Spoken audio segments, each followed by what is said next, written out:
Hi guys, welcome to സനി thoughts. ഒരു cinema ഹിറ്റായാൽ അതിൻ്റെ രണ്ടാം ഭാഗം വരുന്നത് നമ്മൾ കണ്ടിട്ടുണ്ട്. എന്തിന്? ആദ്യ ഭാഗം പരാജയപ്പെട്ടിട്ട് അതിന് രണ്ടാം ഭാഗം ഇറക്കി ഹിറ്റാക്കുന്നതും നമ്മൾ കണ്ടിട്ടുണ്ട്.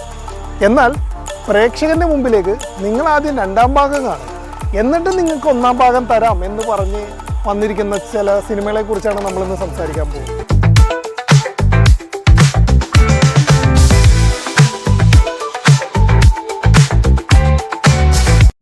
2022 ഫെല്ലിനി സംവിധാനം ചെയ്ത് കുഞ്ചാക്കോ ബോബൻ, അരവിന്ദ് സ്വാമി എന്നിവർ പ്രധാന വേഷത്തിൽ അഭിനയിച്ച് തിയേറ്ററിൽ എത്തിയ ചിത്രമായിരുന്നു ഒറ്റ്. തീവണ്ടി എന്ന ടോവിനോടെ ഹിറ്റ് ചിത്രത്തിന് ശേഷം അതേ സംവിധായകൻ്റെ ചിത്രമായിരുന്നു ഒറ്റ് എന്ന് പറയുന്ന ചിത്രം. ഒരു ഓർമ്മ നഷ്ടപ്പെട്ട ഗ്യാങ്സ്റ്റർ അയാളുടെ ആ ഓർമ്മ തിരിച്ചു കിട്ടുന്നതിന് വേണ്ടി ഒരു സുഹൃത്തിനൊപ്പം നടത്തുന്ന യാത്ര, അതായിരുന്നു ഒറ്റിൻ്റെ തീം. ഒടുവിൽ ആ ഒറ്റുകാരൻ ആര് എന്ന് റിവീൽ ചെയ്യുന്ന ക്ലൈമാക്സ്. പിന്നീട് ആ സിനിമ തീരുന്നിടത്തു നിന്നും ഒന്നാം ഭാഗത്തിലേക്കുള്ള യാത്ര ആരംഭിക്കുകയാണ്.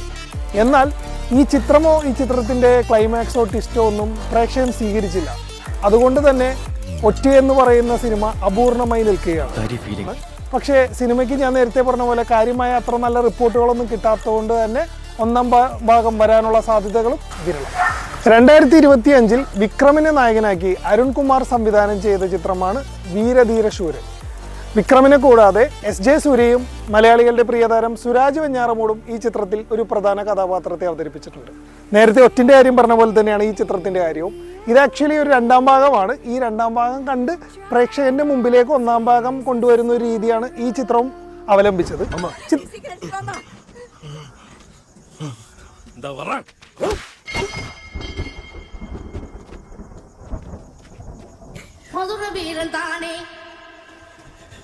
அவனை உசுப்பி விட்ட வீணே இனி விசில் பறக்கும் தானே என் பேர அடி மதுரை வீரன் தானே.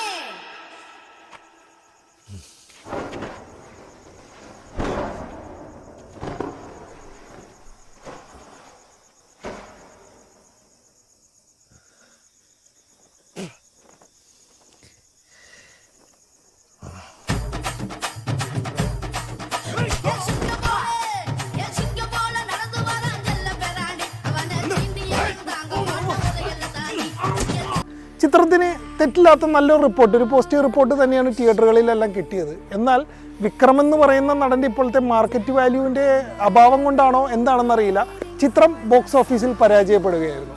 അതുകൊണ്ട് തന്നെ ഇതിൻ്റെ ഒന്നാം ഭാഗം ഇനി ഉണ്ടാവില്ല എന്നാണ് ഏറെക്കുറെ അറിയാൻ കഴിഞ്ഞിട്ടുള്ളത്. എന്നാൽ ഈ കൂട്ടത്തിൽ വിജയിച്ച ചില ചിത്രങ്ങളുണ്ട് കേട്ടോ. ഇപ്പോൾ നമുക്ക് എല്ലാവരുടെയും പ്രിയപ്പെട്ട ബാഹുബലി ഒന്ന് നോക്കുകയാണെങ്കിൽ, ബാഹുബലിയുടെ ഫ്ലാഷ് ബാക്ക് രംഗങ്ങൾ, അതായത് അച്ഛൻ്റെ കഥയാണല്ലോ രണ്ടാം ഭാഗത്തിൽ ഏറ്റവും അധികം വന്നിട്ടുള്ളത്. അതായത് ശരിക്കും പറഞ്ഞാൽ ബാഹുബലിയുടെ കറണ്ട് കഥ എന്താണോ അതിന് മുമ്പ് നടന്നിട്ടുള്ള കഥയാണ് ശരിക്കും രണ്ടാം ഭാഗത്തിൽ കാണിക്കുന്നത്. അപ്പോൾ ശരിക്കും പറഞ്ഞാൽ ബാഹുബലിയുടെ ഒരു പ്രീക്വലാണ് ശരിക്കും പറഞ്ഞാൽ ബാഹുബലിയുടെ രണ്ടാം ഭാഗം എന്ന് തന്നെ നമുക്ക് പറയാൻ കഴിയും. കാന്താരയും ഇത്തരം ഒരു കാറ്റഗറിയിൽ വരുന്ന ചിത്രമാണ്. കാന്താരയുടെ രണ്ടാം ഭാഗം സത്യത്തിൽ കാന്താര ഫസ്റ്റിൻ്റെ കഥയേക്കാൾ ഒരു പ്രീക്വലാണ്, അതിന് മുമ്പ് നടന്നിട്ടുള്ള കഥയാണ്. അക്ഷയ് കുമാർ നായകനായി വന്ന ബേബി എന്ന ചിത്രത്തിലെ ഒരു തപസി പന്നു അവതരിപ്പിച്ച കഥാപാത്രത്തിനെ ബേസ് ചെയ്ത് നാം ഷബാന എന്ന് പറയുന്ന ഒരു സിനിമ ബേബിക്ക് ശേഷം വന്നിരുന്നു. പക്ഷേ നാം ഷബാനയിൽ പറയുന്ന കാര്യങ്ങൾ ബേബിക്ക് മുമ്പ് നടന്നതായിട്ടാണ് പറയുന്നത്. അപ്പോൾ ഇത്തരത്തിൽ നമ്മുടെ ഓർമ്മകളിൽ വരുന്ന ചില സിനിമകളാണ് ഞാനിവിടെ പങ്കുവച്ചത്.